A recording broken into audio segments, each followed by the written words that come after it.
Bonjour à tous et bienvenue dans cette vidéo, je suis avec Fabien Moine. Hello Fabien. Salut à toi. Je vais commencer cette vidéo par te féliciter pour l'énorme boulot que tu as fait avec le documentaire que tu as réalisé, qui a énormément tourné, y compris dans les médias mainstream. Donc bravo pour ça, parce que ça a permis de porter à la connaissance du plus grand nombre la fameuse problématique des suspendus, quoi.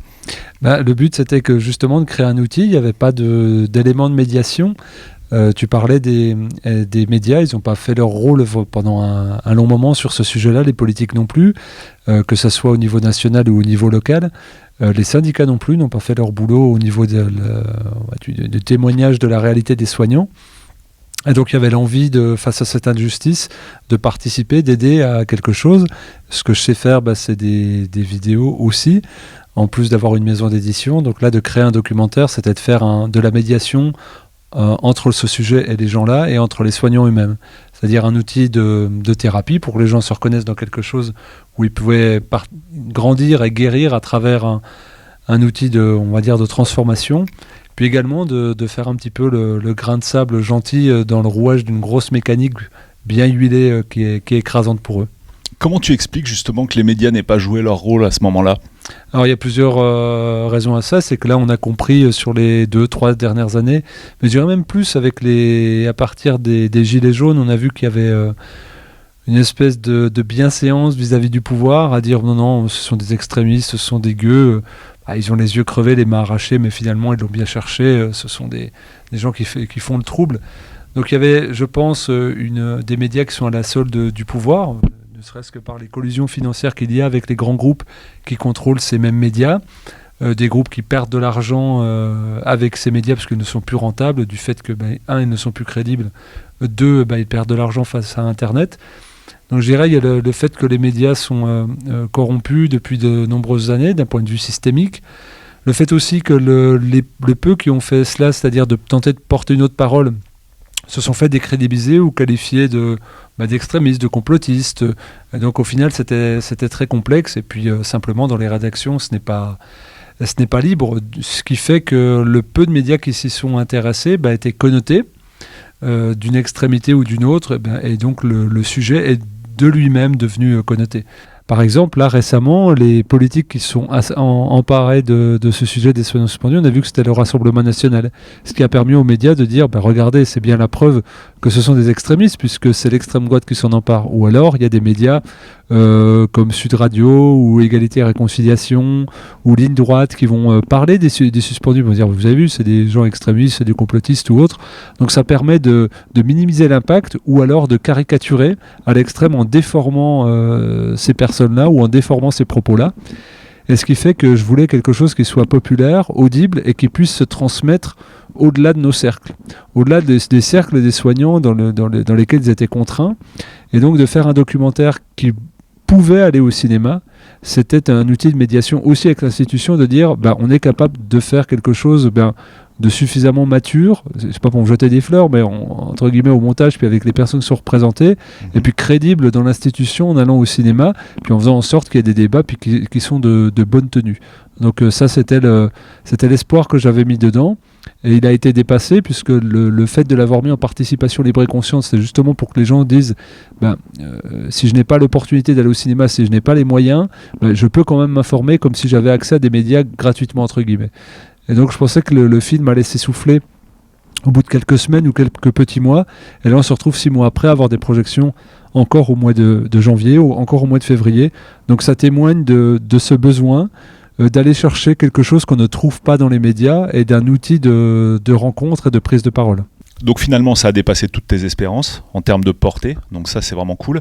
Et pour revenir juste sur ce que tu disais à l'instant au niveau des politiques, en fait, comment tu fais justement quelle est ta réponse, ta réaction quand certaines personnes ont essayé de te marquer du sceau de l'infamie Quel a été le contre Expliquez-moi, dites-moi où j'ai été extrémiste, où j'ai été antisémite, où j'ai été racialiste. Dites-moi en quoi j'ai été complotiste, dites-moi en quoi j'ai été anti-vax. Prenez un élément de discours, puis on dialogue, et en fait, il n'y a jamais ça. Et donc, c'est un aveu d'impuissance, évidemment, quand on sort ces phrases-là. C'est des phrases qui sont portées à d'autres personnes qui sont présentes dans le film. Je pense notamment à Louis Fouché, qu'on caricature à l'extrême, mais en fait, personne ne va sur le débat et sur les idées avec lui. Parce que les gens sont désarmés, donc il ne reste plus que la tentative de jeter l'opprobre ou de de cracher sur Twitter ou ailleurs quelque chose qui est assez méprisant au fond. Et donc moi, je ne réponds plus rien maintenant. C'est pas facile parce que ça reste des provocations et on est humain et on est friable à certains endroits. Mais moi, c'est de m'en désintéresser puis au final de regarder ça comme un jeu. Alors c'est un jeu qui n'est pas toujours évident à vivre lorsqu'on doit subir des déprogrammations, ce qui est le cas pour le film, c'est dur aussi. C'est arrivé souvent, les déprogrammations? Oui, là il y en a de plus en plus. Ouais. Il y a des refus, nous en avons suivi beaucoup en disant justement vous êtes des extrémistes, vous êtes des anti-vax, vous êtes des complotistes. Ça, c'était attendu. Mais là, depuis quelques semaines, on fait face à des déprogrammations, c'est-à-dire les séances sont bouclées, elles sont validées par le directeur de programmation au cinéma. Il y a un horaire, il y a un lien de réservation. Et là, il y a un coup près qui tombe. Non, on ne la fait plus. Et on demande une justification, il n'y a rien. Il n'y a plus de coup de fil, il n'y a plus de SMS, il n'y a plus de mail. Et là, on en a beaucoup. Et je pense que c'est parce que le sujet revient sur le tapis médiatique et politique et qu'il constitue un contrepoids, un argument et qu'en plus ce sont des paroles qui sont non violentes. On n'est pas dans l'anathème dans le documentaire, donc ce qui fait qu'on pousse à la réflexion puis aussi à l'émotion, à une forme d'empathie puis de se dire tiens, si j'étais à leur place, qu'est-ce que je ferais? Puis ils ne sont pas dans la caricature. Donc de ce point de vue-là, je pense que le documentaire est nuisible parce qu'il peut toucher. Tu penses que le gouvernement est derrière ces pressions au niveau des salles? Je pense pas spécialement. Je pense que alors il y a des gros groupes qui nous bloquent, donc je pense qu'il y a des demandes. Il y a surtout une forme de pression. Il y a des gens qui disent vous avez vu, vous faites venir l'extrême droite, vous faites venir des complotistes, puis les gens ont peur. Je pense plutôt que c'est de la. En fait, la peur d'être amalgamé à un discours, une pensée et à une caricature, c'est-à-dire. Mais attendez, mais vous faites venir des antivax et tout. Alors, il faut qu'on se protège. Moi, je ne peux pas être assimilé à ça. La reconnaissance sociale. Oui, puis quelque part, même si c'était le cas, on a le droit de programmer la pluralité et c'est le public qui va décider oui ou non. Le film fait pas mal d'entrées, plus que la plupart des documentaires. Largement, c'est le documentaire qui fait le plus d'entrées en ce moment en France. Mais, en fait, les gens nous écrivent. On préfère perdre de l'argent et ne pas avoir une salle pleine plutôt que de donner la parole à des complotistes anti-vax d'extrême droite. Et donc, en fait, c'est eux-mêmes qui se mettent entre le public et le documentaire pour dire « nous, on y va, le torse en avant, et puis on est meilleur que nous-mêmes ». Et d'autres qui vont dire « mais tu te rends compte de ce que tu as programmé ? Mais qu'est-ce qu'on va dire ?» Et donc, ils insinuent comme du venin la peur dans l'autre, et les séances s'annulent. Donc c'est vraiment très variable, mais en tout cas, il y a un climat qui change depuis quelques semaines qu'on n'avait absolument pas au début du documentaire, où là, je pensais qu'il allait avoir une censure abrupte, ce qui a été le cas de manière minime, ce qui est beaucoup plus le cas 6 mois après, alors que si on va sur Allociné, si on écoute les responsables de salle, ils ont tous de très bons rapports parce que toutes les séances se sont très bien passées. D'accord. Tu as fait finalement l'objet à titre personnel de beaucoup d'attaques ? Sans plus. Alors c'est à titre de comparaison par rapport à quelqu'un, là, certaines personnes dans le film, si je pense à Éric Loridan ou Louis Fouché dans une autre mesure, il y a eu surtout des tentatives il y a 1 an et demi lorsque, en tant que praticien de santé, j'ai rejoint Réinfo Covid. Et donc là, il fallait déstabiliser, il fallait décrédibiliser. Donc on a tenté de dire que j'étais un gourou charlatan, etc. Donc il y a eu une diffamation dans RTL en direct. Sur RTL, il y a eu Marianne également. Puis après, il y a des choses sur Twitter qui sont de l'ordre de la poubelle. Et puis après, des différentes pressions, tentatives d'intimidation, mais qui sont du vent et qui sont toujours le fait d'anonymes qui ne représentent qu'eux-mêmes, mais qui ont de l'affluence. Non, c'est toujours pareil, vous voyez, ce gourou charlatan, oui, et quels sont les arguments, il n'y a rien, donc moi ça ne me touche pas, ça ne me touche plus, et la chance que j'ai eue avant ça, c'est d'avoir déjà parlé du jeûne et de la naturopathie et de l'hygiénisme. Donc tu avais déjà été attaqué. Ouais, voilà, non, puis caricaturé, puis on me dire, t'es un charlatan, t'es un bonimenteur, voilà, un peu plus, un peu moins, évidemment, voilà, puis il n'y a pas de fond. Si encore il y avait la possibilité de débat, il n'y en a jamais. Donc la main est tendue. Moi, je suis quelqu'un qui donne la parole, comme tu le fais. Je donne la parole à plein de personnes. Je suis tout à fait ouvert aux gens qui ne sont pas dans l'anathème, mais ça ne vient jamais. Ouais, donc jamais personne n'a voulu... en direct, t'as proposé des débats contradictoires et ça n'a jamais été accepté. Jamais, ouais. Bon. J'ai proposé, mais on attend, je réitère l'appel. Ok, s'il y a des candidats, c'est l'occasion. Ouais. Alors, quelles sont, selon toi, les plus grandes réussites suite à la diffusion du documentaire ? Alors, soit au niveau de sa réalisation en elle-même, ou soit après, lorsqu'il a été diffusé ? Alors, sur la réalisation, ma plus grande réussite, et je dirais fierté, c'est d'avoir réussi à mettre une touche artistique dedans avec les danses. Je voulais pas que ça soit un documentaire lénifiant, une succession de témoignages, quand bien même ils sont très forts, ils sont même parfois trop forts, intenses, il faut les digérer. Je voulais que ça respire et je voulais aussi que on puisse mettre du beau en fait dans ce sordide-là. Je voulais vraiment que ça respire le beau. Et donc il y avait la musique de Cécile Petit qui a été composée pour l'occasion, qui est une amie, et une autre amie a dansé, Aurore Bourgo a fait les chorégraphies dans un hôpital en décombres. Et ça pour moi c'était important, et donc je savais pas, parce que moi je réalise, mais à la fois je suis pas vraiment réalisateur, c'est-à-dire j'ai appris sur le tas, et je suis content. Je suis vraiment content parce que les gens se sont sentis touchés. J'ai eu beaucoup de témoignages d'infirmières, d'aides-soignantes qui se sont dit on s'est reconnus dans les danses. Et elles allaient voir Aurore, la danseuse, très touchée. Je me suis dit, ça y est, ce que j'avais en tête, ça a réussi à passer. Donc ça, c'est ma fierté au niveau de la réalisation. La deuxième chose, c'est le fait que les gens disent, je l'ai vu 2-3 fois. La première fois, la dernière partie du documentaire m'énervait, m'irritait. C'était trop positif, c'était inentendable. Et, en fait, je vous jugeais parce que vous ne visiez pas la situation des suspendus et vous finissiez sur une note positive. C'était presque irrespectueux. Mais maintenant, j'ai compris. Maintenant, j'ai entendu. Et hier, à Saint-Chamond, il y a quelqu'un qui me l'a redit. Et ça, c'est une victoire, en fait. C'est de dire, de passer de quelque chose, d'une tension, d'une colère, d'un sentiment d'injustice, de rejet, qui est légitime. Hein. C'est horrible, forcément. Eh bien, de transmuter ça avec le temps, avec la présence, avec le dialogue, avec l'outil de médiation qu'incarne le film, en tout cas dans sa tentative. Et puis de dire, ouais, je m'ouvre à cette espérance qui sont évoquées par Éric Loridan et Louis Fouché à la fin. L'ouverture positive à la fin, quoi. Ouais. La construction d'autres choses. C'est ça. Moi, c'était inentendable de laisser un espace vide après la déconstruction méthodique qui a été faite par les intervenants du système, dont Louis Fouché, à qui j'avais demandé d'intervenir précisément sur le système de soins. Là, je trouve qu'il est extrêmement puissant dans son propos. C'est-à-dire cette capacité à analyser, à décortiquer, à prendre du recul et méthodiquement, de manière chirurgicale, à démontrer que c'est un effondrement programmé. Mais si vous laissez le spectateur avec ça, il y a un gouffre. Et elle se dire, ouais, mais il y a autre chose. Il y a vraiment un renouveau, il y a une puissance. Et moi, c'est ça que je voulais instiller. En fait, c'est un... Bien sûr, c'est sur les suspendus, mais c'est un prétexte à évoquer la beauté du soin, la beauté du prendre soin, et puis ça appelle à une santé intégrative. Et pour moi, les soignants suspendus, ce sont les premiers volontaires de cette santé intégrative. Voilà, ce sont les pionniers. Les soignants suspendus, pour moi, sont des pionniers. D'accord. Alors sur les réussites, cette fois après diffusion, peut-être le fait d'être passé dans certains médias mainstream. D'ailleurs, qui t'a tendu un micro à part finalement il y a eu Sud Radio. Voilà, Sud Radio. André Berkoff, qu'on salue d'ailleurs au passage. André Berkoff, qui a été tout de suite très emballé, qui a ouvert le micro avant même que le film commence à être diffusé.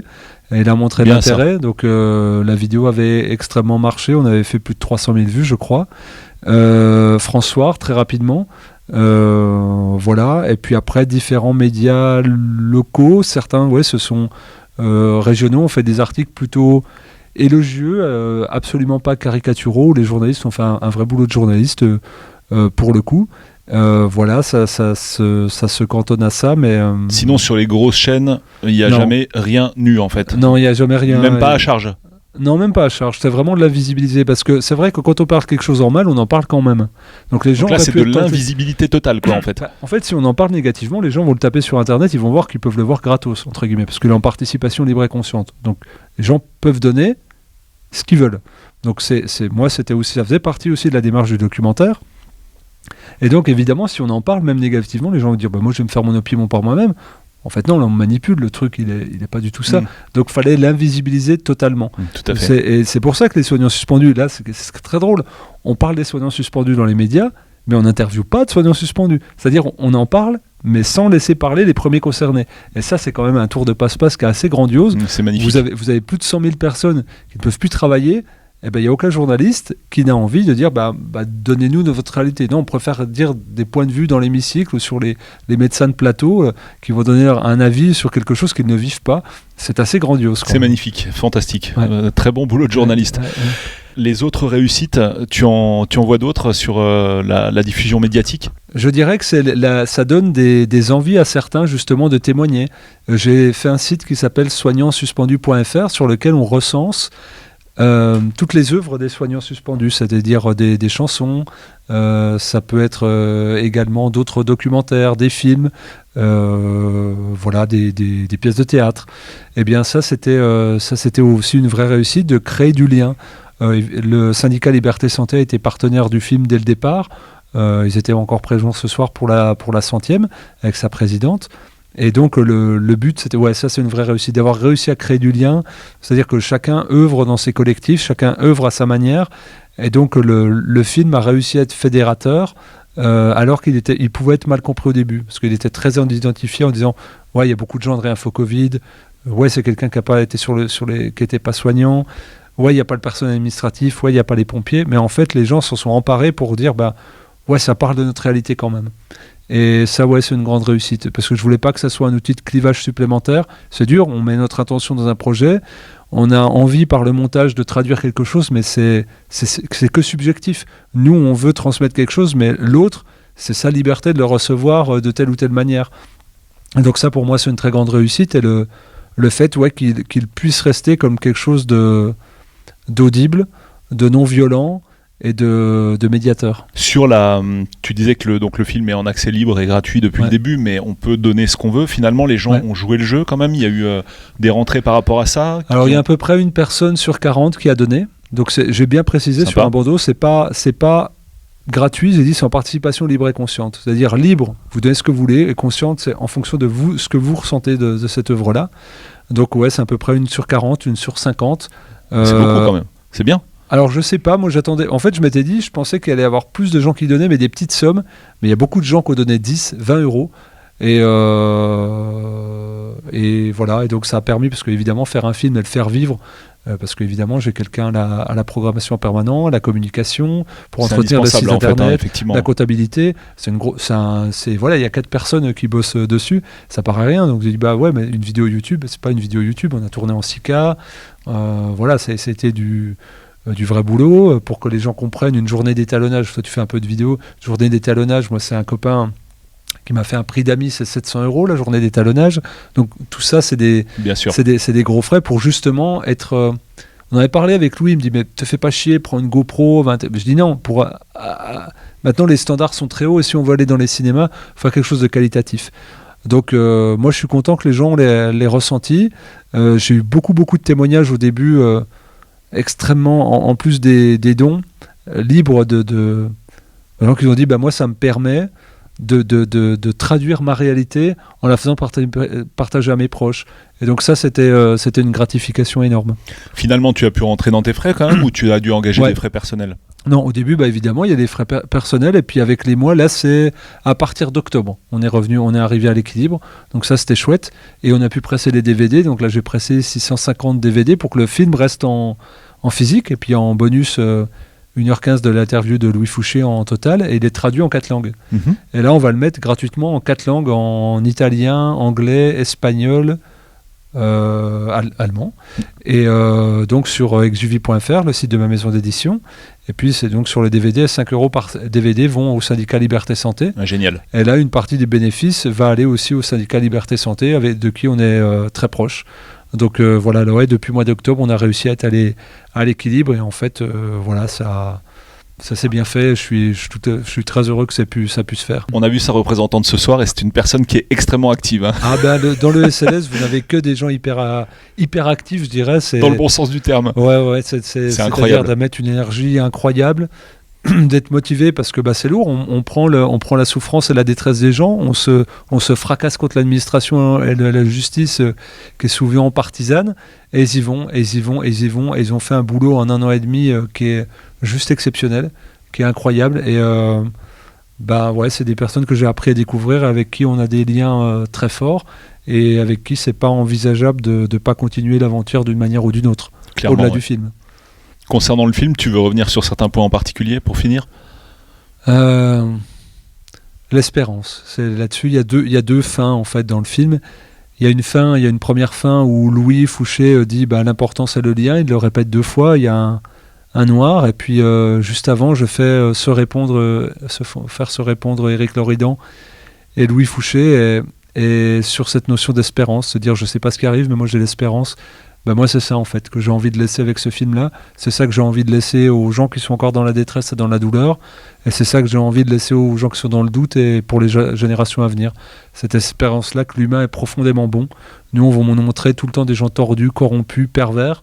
C'est pas vrai, ça vient avec la vie, ça vient avec l'expérience, avec le chaos de l'entourage, avec l'absence de prise en charge, de prise en compte de l'humanité de chacun, de la faiblesse, de la vulnérabilité, de l'abus d'amour qu'il peut y avoir. Mais moi, j'ai beaucoup d'espérance et en fait, faut que notre regard porte sur des humains qui nous inspirent et tout peut changer. Ok, merci, ce sera le mot de la fin. Et puis encore bravo pour tout ce que tu as fait jusqu'à maintenant, c'est formidable. Merci à toi.